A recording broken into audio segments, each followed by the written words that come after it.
Dans cette vidéo, je te révèle 5 secteurs porteurs sur lesquels tu dois absolument te positionner. Ça veut dire que tu dois choisir un secteur sur lequel tu dois te positionner si tu désires débuter avec le Nigeria ou encore si tu es débutant avec le Nigeria. Hello tout le monde, vous allez bien, j'espère. C'est Suzanne Fedium, votre e-commerçante. Ici, déjà, on s'éduque.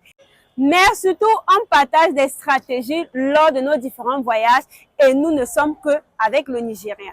Alors, le premier secteur sur lequel tu dois absolument te positionner, si tu es débutant, surtout à petit budget, au Nigeria, c'est le secteur de vêtements. Sincèrement, regardez, tout ça est produit au Nigeria. Que ce soit les crop-tops que je porte ou encore ce qui est derrière moi, que ce soit les palazzo qui est la tendance actuelle, que ce soit des robes sexy, que ce soit des robes responsables, que ce soit des ensembles, franchement, peu importe la reproduction de vêtements que tu veux, tu as la possibilité de le faire à moindre coût du côté du Nigeria et j'estime que c'est un secteur sur lequel tu dois absolument te positionner si tu débutes avec le Nigeria. Alors après le secteur de vêtements, on va parler du secteur de la cosmétique. Ah oui, lorsqu'on parle de la cosmétique, principalement du côté du Nigeria où je suis actuellement, c'est une aubaine, c'est une opportunité. Quand tu sois déjà dans la cosmétique ou alors tu aspires à te lancer, que ce soit par des formations, par des formulations ou alors par l'achat en gros des produits pour aller commercialiser dans vos différents pays, le Nigeria reste l'un des pays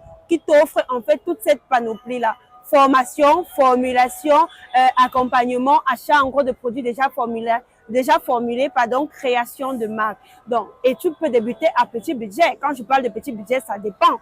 Un petit budget peut être 100 000 comme ça peut être 500 000. Donc, fonction du domaine, il y a des petits budgets avec lesquels vous pouvez débuter. Donc, après les vêtements, on a parlé de la cosmétique. Il y a un autre domaine qui est très souvent négligé, c'est le domaine de la beauté. Quand je parle de beauté, je vois des personnes, les prothésistes ongulaires, je vois des make-up artistes, je vois des dames qui posent des laces là. Est-ce que vous savez que du côté du Nigeria, vous pouvez facilement faire des packages?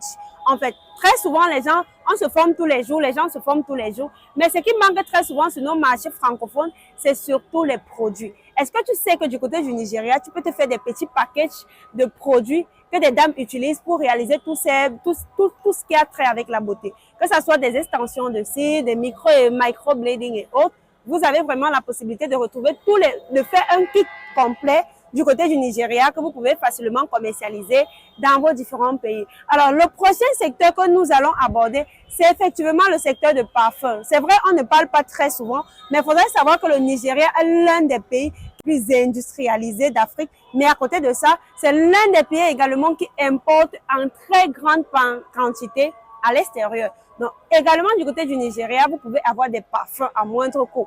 Des parfums à 1500, 2000, 2500 que vous pouvez facilement commercialiser, mais aussi vous pouvez également avoir de très bons parfums. Mais lorsqu'on parle déjà de très bons parfums, je vous conseillerais vivement Dubaï ou la Turquie pour ce type de produit. Alors, nous sommes déjà au 4e produit. Je vous laisse, dites-moi en commentaire quel est le 5e produit selon vous que vous pouvez lancer avec le Nigeria.